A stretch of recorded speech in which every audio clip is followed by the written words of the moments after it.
भारत ने Shanghai cooperation organisation यानी SCO के अप्रैल में होने जा रहे सम्मेलन के लिए पाकिस्तान के रक्षा मंत्री ख्वाजा आसिफ को निमंत्रण भेजा है। भारत ने अन्य सदस्य देशों को भी न्योता दिया है। वहीं एससीओ के विदेश मंत्रियों के मई में गोवा में होने जा रहे सम्मेलन के लिए भारत ने पाकिस्तान के विदेश मंत्री बिलावल भुट्टो जरदारी को न्योता दिया है। एससीओ में भारत और पाकिस्तान के अलावा चीन, रूस, किर्गिस्तान, कजाकिस्तान, ताजिकिस्तान और उज्बेकिस्तान सदस्य हैं। 8 देशों के संगठन एससीओ का मौजूदा अध्यक्ष भारत है। पाकिस्तान के रक्षा मंत्री अगर भारत आते हैं तो ये अपने आप में एक दुर्लभ मौका हो सकता है, क्योंकि इससे पहले पाकिस्तान के रक्षा मंत्री एक बार ही भारत आए हैं। सैन्य इतिहासकार मनदीप सिंह बाजवा बताते हैं कि सिर्फ एक बार शिमला समझौते के वक्त जून 1972 में जुल्फिकार अली भुट्टो भारत आए थे। उस समय वो राष्ट्रपति थे और उनके पास रक्षा मंत्रालय भी था। इसके अलावा पाकिस्तान का कोई रक्षा मंत्री कभी भारत नहीं आया। पाकिस्तान और भारत के बीच कूटनीतिक रिश्ते पूरी तरह ठंडे हैं। ऐसे में ये सवाल उठ सकता है कि क्या पाकिस्तान को लेकर भारत का नजरिया बदल रहा है। विश्लेषकों को लगता है कि ऐसा नहीं है। Manohar Parrikar institute for defence studies and analysis में यूरोप एंड यूरेशिया सेंटर की associate fellow doctor Swati Rao कहती हैं, भारत सरकार पाकिस्तान पर बिल्कुल भी नरम नहीं पड़ रही। भारत सिर्फ अपनी अंतर्राष्ट्रीय प्रतिबद्धता निभा रहा है। ऐसे घोषित उद्देश्यों में एक आतंकवाद के खिलाफ फ्रेमवर्क बनाना भी है।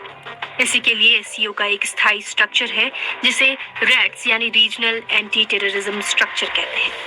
भारत ने इस पर हस्ताक्षर किए हैं और पाकिस्तान ने भी।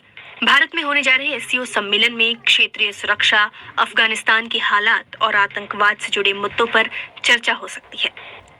पाकिस्तान की राजनीति पर सेना का भी प्रभाव रहा है।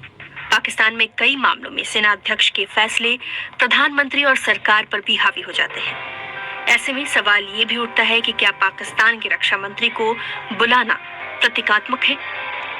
मनदीप बाजवा कहते हैं, पाकिस्तान में रक्षा मंत्री का बहुत प्रभाव नहीं है। वहाँ बड़े फैसले सेना अध्यक्ष ही करते हैं। कई मामलों में पाकिस्तान के सेना अध्यक्ष की प्रधानमंत्री से भी अधिक चलती है। भुट्टो के बाद कभी कोई बड़ा ताकतवर नेता पाकिस्तान का रक्षा मंत्री नहीं रहा।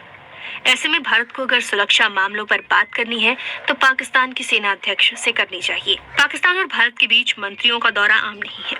इससे पहले आखिरी बार पाकिस्तान की तत्कालीन विदेश मंत्री हिना रब्बानी खर 2011 में भारत आई थी। पाकिस्तान के पूर्व प्रधानमंत्री नवाज शरीफ 2014 में नरेंद्र मोदी के शपथ ग्रहण में शामिल हुए थे।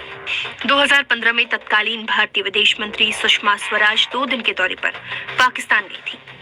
प्रधानमंत्री नरेंद्र मोदी भी दिसंबर 2015 में अचानक पाकिस्तान पहुंचे थे। भारत और पाकिस्तान के बीच संबंध उतार चढ़ाव भरे रहे हैं। फरवरी 2019 में पुलवामा में हमले के बाद से दोनों देशों के बीच संबंधों में आई तल्खी भारत के जम्मू कश्मीर का विशेष संवैधानिक दर्जा समाप्त करने के बाद और बढ़ गई। विश्लेषक मानते हैं कि अगर पाकिस्तान के मंत्री भारत आते हैं तो इससे बातचीत के नए मौके जरूर खुलेंगे। स्वाति राव कहती हैं, भले ही भारत अपनी अंतर्राष्ट्रीय और बहुपक्षीय प्रतिबद्धताओं के चलते पाकिस्तान को आमंत्रित कर रहा है, लेकिन ये दोनों देशों के बीच बात शुरू करने का एक मौका जरूर है। हाँ, भारत की इस बात को लेकर सोच हमेशा स्पष्ट रही है कि जब तक पाकिस्तान आतंकवाद के मुद्दे का समाधान नहीं करता है, तब तक दोनों देशों के बीच कोई सार्थक वार्ता नहीं होगी। भारत साल 2017 में एससीओ का पूर्णकालिक सदस्य बना। पहले उसे पर्यवेक्षक देश का दर्जा प्राप्त था। 2017 में एससीओ की 17वीं शिखर बैठक में इस संगठन के विस्तार की प्रक्रिया के एक महत्वपूर्ण चरण के तहत भारत और पाकिस्तान को सदस्य देश का दर्जा दिया गया। इसके साथ ही इसके सदस्यों की संख्या बढ़कर 8 हो गई।